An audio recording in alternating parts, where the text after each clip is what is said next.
Buen día, bienvenidos a la segunda jornada de Fundopsi Online.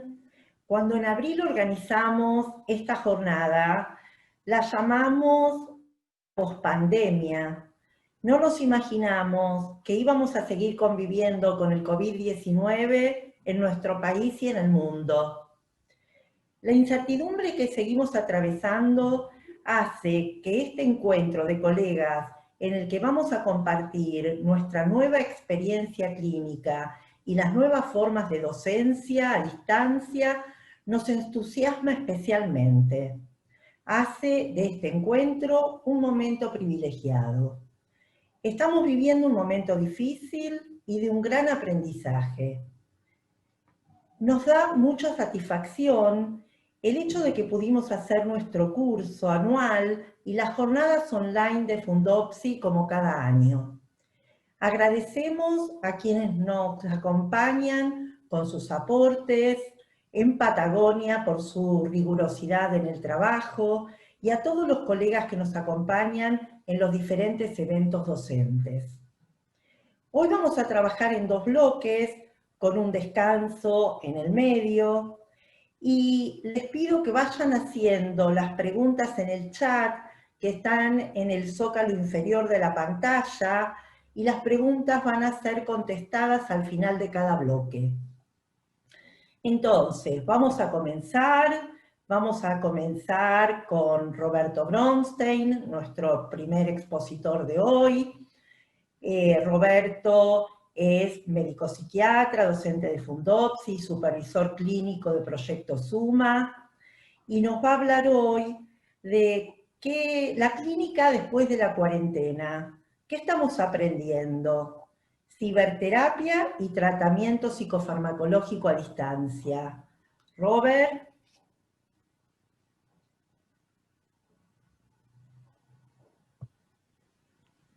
Buen día. Hola a todos, buenos días. Bueno, muchas gracias Miriam por la introducción. Voy a pasar a compartir la pantalla.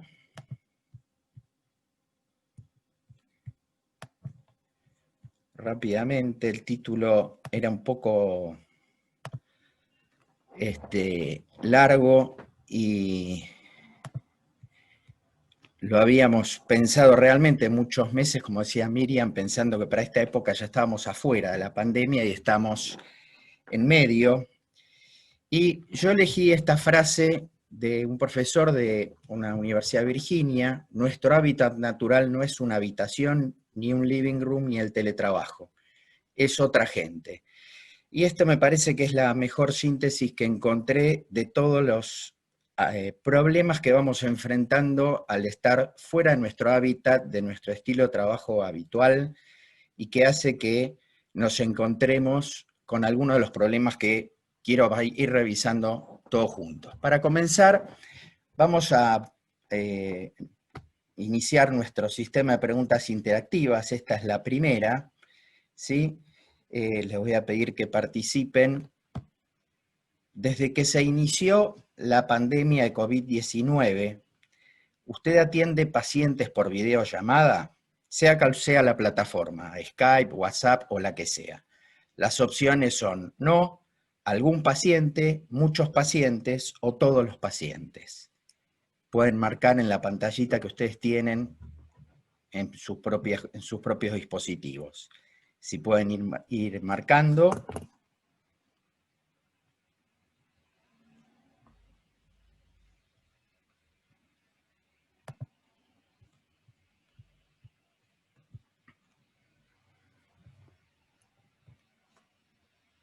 Tenemos la votación, Carola.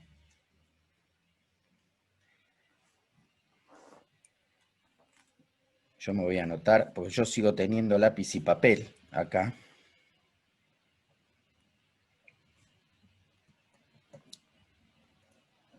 Muy bien, está como bastante repartido, pero digamos que entre todos los pacientes y muchos pacientes tenemos a más de la mitad de los asistentes, ¿sí? Vamos a ver una segunda pregunta. ¿Qué grado de experiencia tenía usted antes de marzo del 2020, antes de que se iniciara la pandemia cuarentena, en el uso de videollamadas para la atención clínica? ¿Ninguna experiencia, alguna experiencia, varias experiencias o mucha experiencia?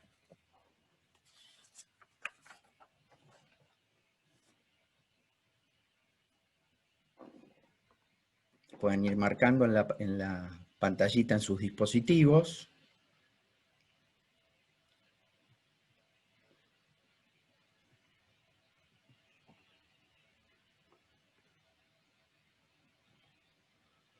Y cuando tengamos la respuesta, muy bien. El 58%, ninguna experiencia, alguna experiencia el 34%, varias el 6% y mucha experiencia el 2%. Es decir, más del 90% no teníamos ni ninguna experiencia o a lo sumo alguna. Quiere decir, a ver si puedo, ahí está, que hemos pasado de una situación de sorpresa por todo lo que venía pasando a una experiencia o a poner en práctica nuestra inexperiencia. ¿Sí? Nos vimos obligados bruscamente a cambiar la modalidad de atención sin ningún tipo de capacitación previa. Ya vimos en el 90%, más del 90% no había experiencia en este tipo de trabajo y era algo que en enero, febrero de 2020 la mayoría ni lo hubiéramos pensado. No puedo dejar de mencionar que esto fue en un contexto adverso, sin entrar a discutir mucho aquí a qué se llama el concepto de traumático o estresante y cómo estábamos nosotros inmersos en esta situación. Así que, por el momento, todo esto responde más a una necesidad que a una preferencia y mucho menos a una evidencia. Y vamos a discutir un poquito esto de evidencia y experiencia en torno a este tema. Otra cosa que nos pasó, y acá vamos a recurrir a la ayuda de los supersónicos, que es un dibujito animado de la década del 60, que se anticipó a muchas de las cosas que nosotros estamos utilizando hoy, ¿sí? Nos encontramos que de golpe en nuestro lenguaje incorporamos una cantidad de terminología como delay, audio, synchronous, real time, webinar, online, Webex, Zoom, esta palabrita que después convertimos en nuevos sustantivos como Zoomate, Zoompleaños, Zoom gym. Empezamos a usar verbos como muteate, estás muteado, desmuteate, gerundios extraños, en fin. Nuestro lenguaje también se vio modificado. Puesto a investigar el tema, me metí en PubMed, en la biblioteca del Instituto de Salud de Estados Unidos, y busqué telepsiquiatría a ver qué aparecía, y me encontré con 750 resultados, por supuesto la mayoría en los últimos años. Si uno va a buscar telepsicoterapia, se encuentra ya con menos resultados, y si ponemos telepsicofarmacología, bueno, nos dice que la palabra no encuentra ningún resultado, pero si la divide en tele y psicofarmacología, encuentra 4 resultados. Videopsicofarmacología. Ahí encuentra 98 y son videos que tienen que ver con capacitación. Ninguno menciona, al menos en los abstracts, el trabajo de entrevistas o de trabajar esto en videollamadas, online. Para tener una idea, ¿sí? Si buscamos un fármaco, algún diagnóstico, por ejemplo, algo de lo último, de las cosas más nuevas, digamos, de lo que es el uso de la ketamina, la esketamina en depresión, ahí encontramos, sí, 3.000 resultados. Bastante diferente, entonces, la cantidad de estudios y evidencias respecto a las herramientas farmacológicas, y no para esta. Entonces, nos encontramos que empezamos a usar herramientas y a los que le gusta lo basado en evidencia, nos encontramos que esto era bastante escaso. Probablemente un fármaco exigiría mucho más evidencia que implementar una herramienta que nosotros consideramos que es tan valiosa o tan importante como es esta relación, la palabra y el vínculo con los pacientes. comenzamos a hacer experiencia y ahí me pregunto si esto realmente nos convierte en expertos o si el convertirse en expertos tendrá más que ver con poder empezar a hacer alguna reflexión o revisión sobre esto que va pasando. En marzo se me ocurrió, cuando me encontré con que tenía que atender los primeros pacientes continuamente en pantalla, ir a buscar herramientas.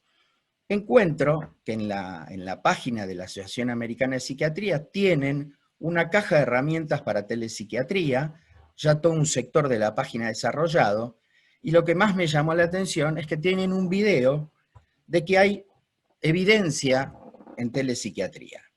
Y hay un videito de anuncio de la telepsiquiatría basada en la evidencia. Y miren lo que dice. La telepsiquiatría basada en evidencia es sustancial y el grado de satisfacción entre pacientes, psiquiatras y otros profesionales es extremadamente elevado. Su efectividad es comparable al cuidado presencial en términos de vínculo terapéutico, calidad de atención, validez, confiabilidad en las evaluaciones y evolución clínica. La evidencia es formidable para niños, adolescentes y distintos tratamientos, también para pacientes geriátricos, y existen algunas poblaciones en las que es preferible la atención presencial. Es decir, ya tenían sus buenas prácticas en el 2018 sobre esto. La verdad es que yo me sentí un verdadero picapiedra, digamos, entonces, si había tanta evidencia en telepsiquiatría, pero no teníamos entrenamiento en esto.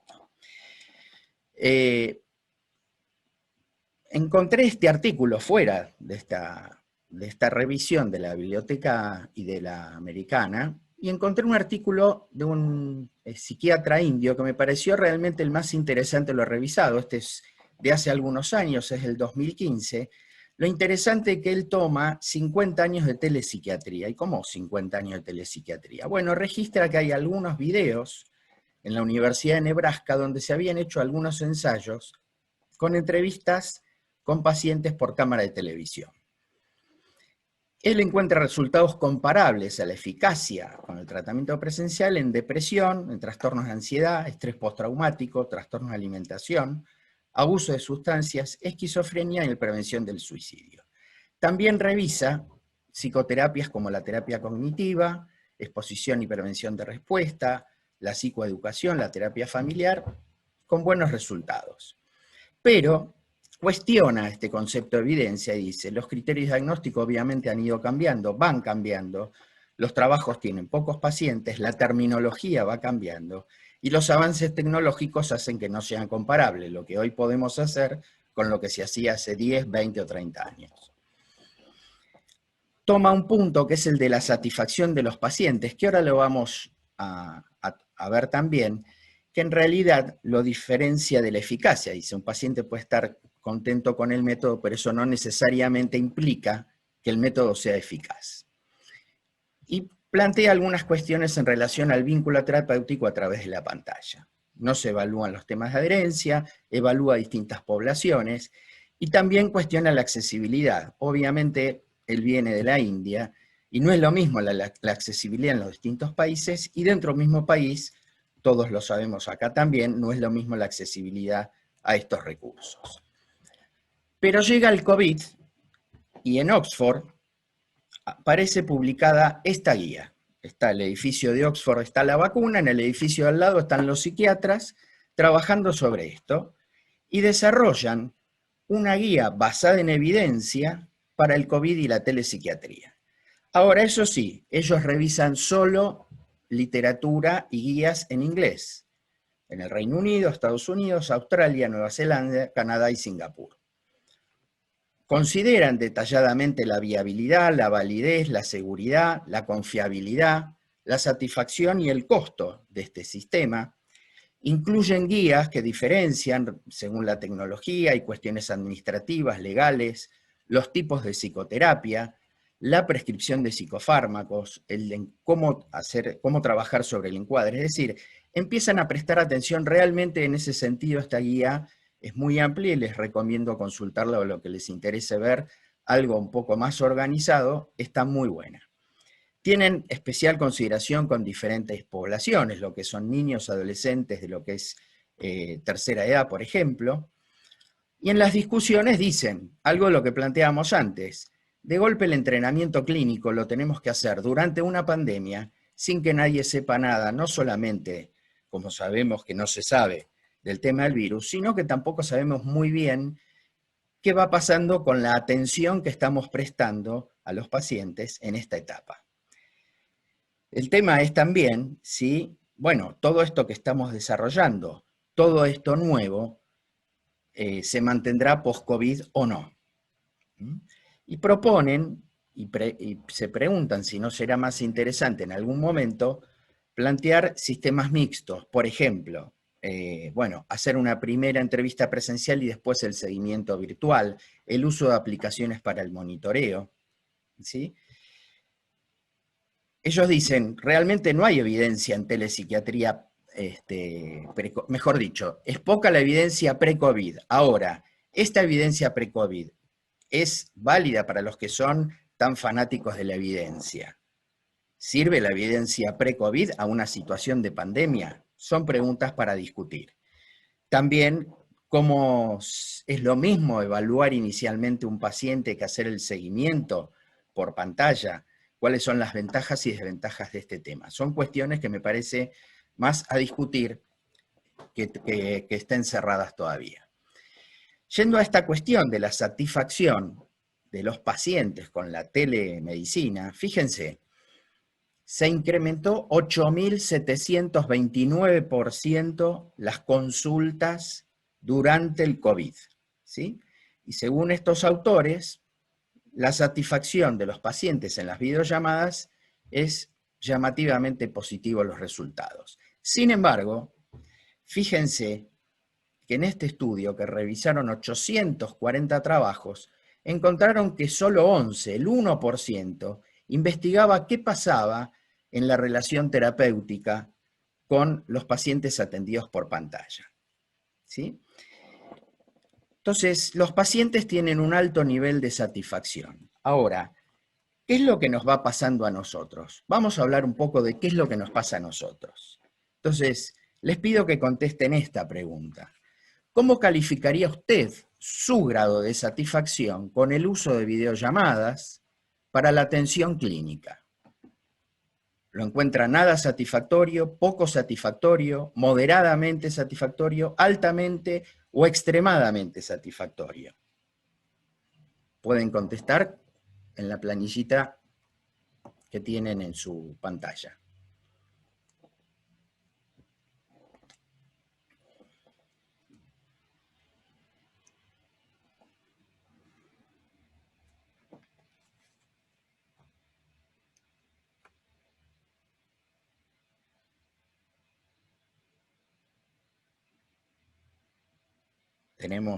Tenemos respuestas, estamos... Muy bien. El 19% poco satisfactorio, 1% nada, el 53% moderadamente satisfactorio, altamente satisfactorio el 27% y extremadamente nadie, ¿no? Bueno, la mayoría lo considera moderadamente satisfactorio. Quizás podemos, la verdad que es para discutirlo, sería interesante poder tener la posibilidad de discutirlo y hasta, la verdad que sería interesante poder discutirlo presencialmente, pero vamos a ver algunas de las cosas que pueden incidir en por qué nos va pasando lo que va pasando. A ver si puedo. Muy bien. Vamos a hablar un poquito de modalidades de trabajo. Si ustedes ven este escritorio, podrían decir, y podría ser el escritorio, el consultorio de un psiquiatra, ¿no? Salvo, bueno, en realidad hay un pizarrón ahí. Esta foto es del escritorio que era de Einstein en la Universidad de Princeton. A Einstein lo criticaban y le dijeron, pero ¿cómo puede trabajar con ese caos? No voy a usar la palabra, pero en un escritorio.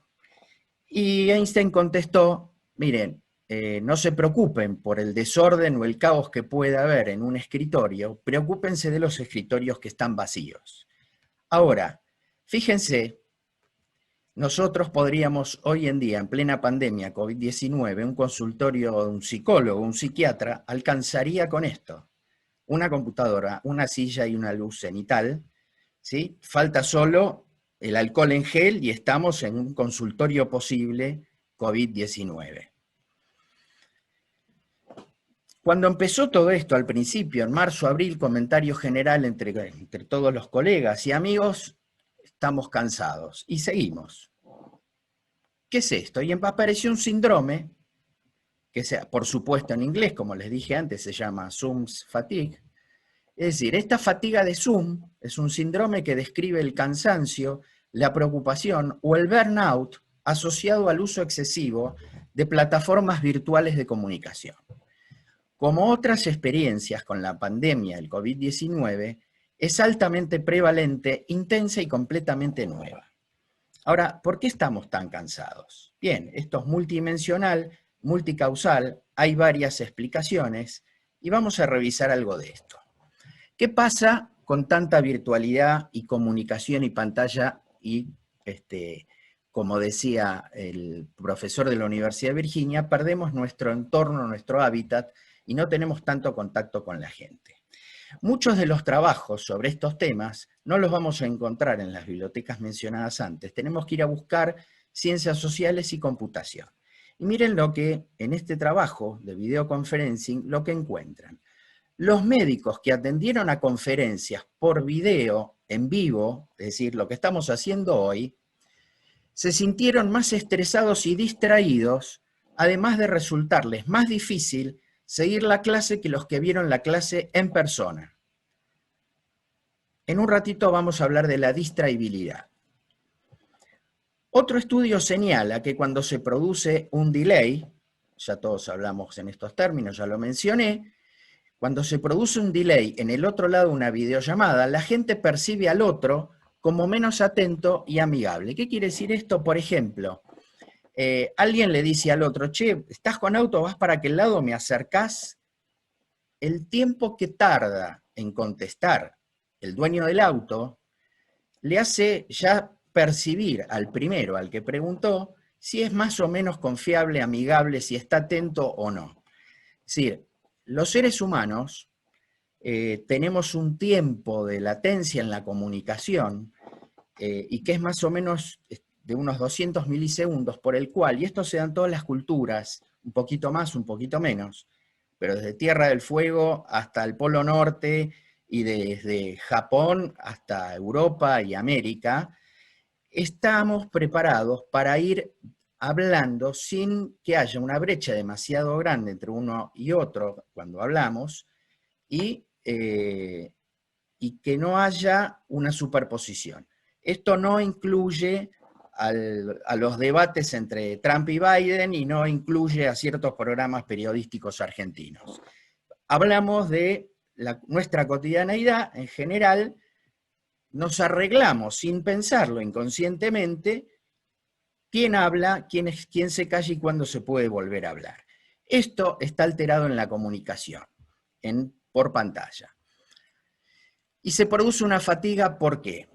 Bueno, hay varias teorías sobre la fatiga mental, pero nosotros tenemos circuitos donde participa el circuito recompensa, donde está el accumbens, participa la corteza orbitofrontal, la ínsula, el vaso lateral de la amígdala, donde van evaluando expectativas y vía los ganglios basales van regulando esfuerzos para ver, bueno, costos y beneficios, y esto es lo que va permitiendo ir armando estrategias y conductas sobre en qué me concentro y qué decisiones voy tomando.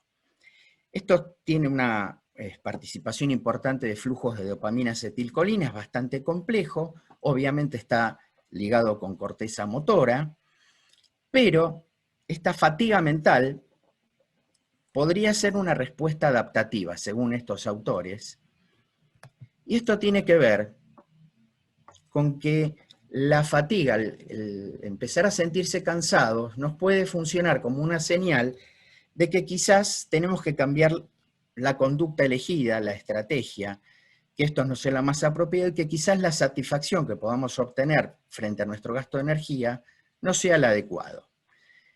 Esto a veces ocurre provocando una señal que es la distraibilidad. Es decir, uno presta atención un tiempo y si no está lo suficientemente interesado, si no tenemos la suficiente recompensa de lo que estamos viendo, escuchando o logrando, empezamos a distraernos.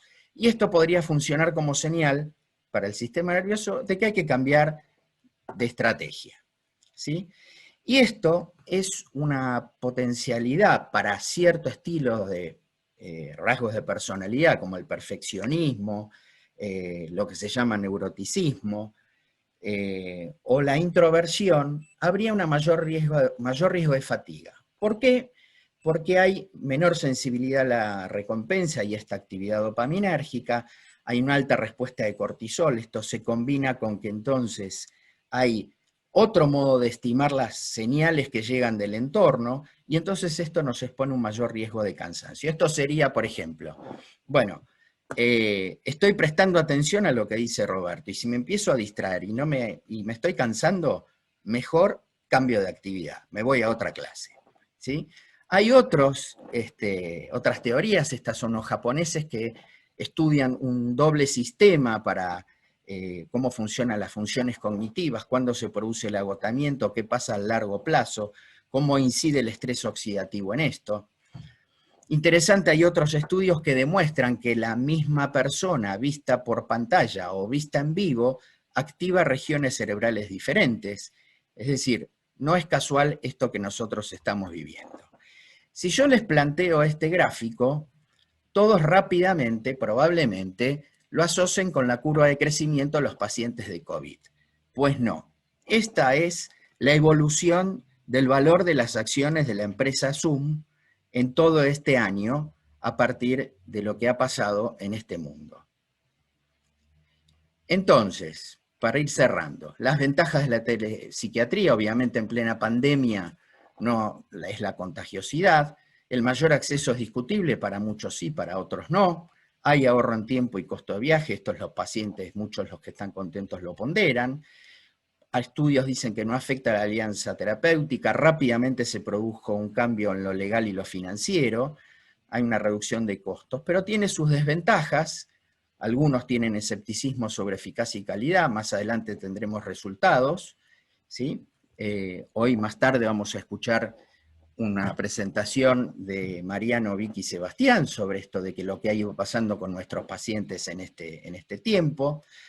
Algunos dicen que el vínculo transferencial se ve afectado. Esto del tiempo en la comunicación, el tiempo de delay de los 150 milisegundos que tarda Zoom en entregar la imagen y la palabra del paciente o del terapeuta, cuando nuestro sistema en 200 milisegundos estamos viendo si es adecuada o no la comunicación. Por supuesto que esto se deteriora cuando los sistemas de internet están saturados. Hay horarios donde es más difícil trabajar con los pacientes que otros, ¿sí? Está en duda la privacidad y la seguridad. ¿Qué pasa con los pacientes de riesgo? ¿Qué pasa con los pacientes paranoicos? Y fíjense que aún las residencias en Estados Unidos, solo 21 de 183 tienen entrenamiento en telepsiquiatría. Entonces, de todo esto, unos tips como para poder bajarse, que pueden ayudar a no estar tan cansados y a mejorar nuestra calidad de atención con la pantalla, ¿sí? Hay que acortar los tiempos de las entrevistas y las actividades, hay que espaciar las consultas, tomarse el tiempo en los pacientes que no están familiarizados con el sistema, instruirlos en cómo utilizar la plataforma, porque si no después nos vamos a encontrar con esta asincronía, este tiempo, que nos implica un mayor esfuerzo para poder conectar y trabajar con los pacientes. Mirar a la cámara, no a la imagen del paciente, y este es un tema bastante complejo, porque una de las críticas a la telepsiquiatría es la cuestión de la pérdida del contacto visual, y es virtualmente imposible. ¿Por qué?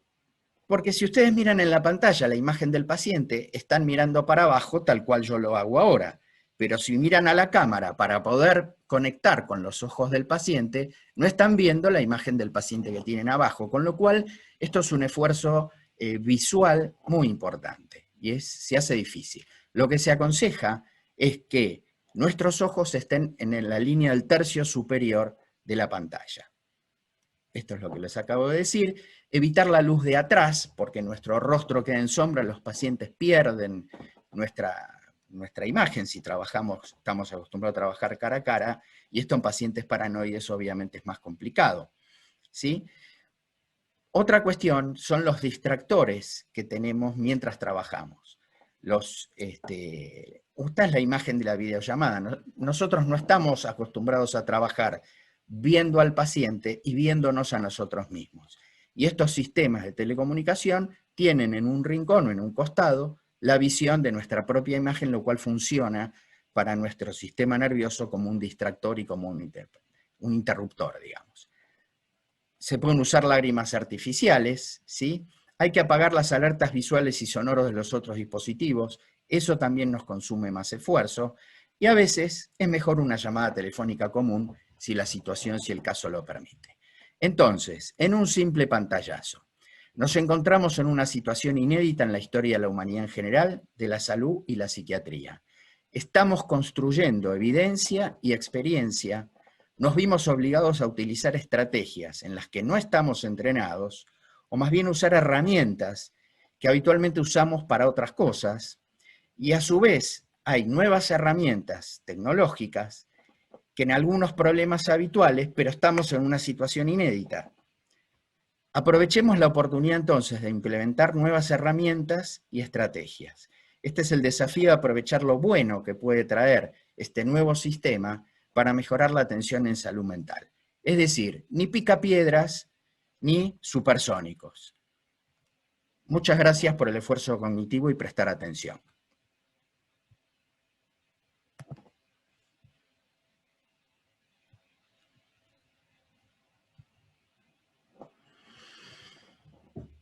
Bueno,